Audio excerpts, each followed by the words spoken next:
Why do you always yell? Because I'm passionate!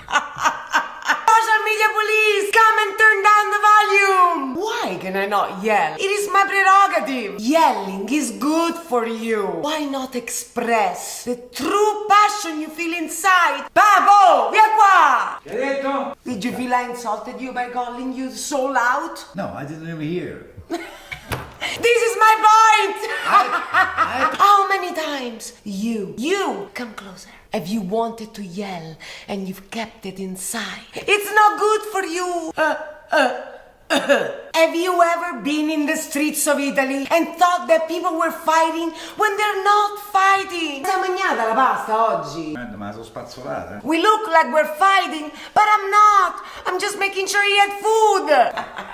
That's the passion of the Italians. Something that might look like a fight is actually a gesture of love amongst one another. This might be my professor at school's fault.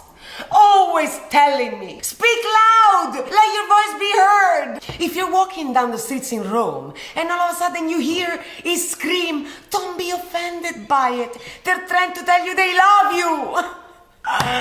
And this is a Pasta Queen service announcement.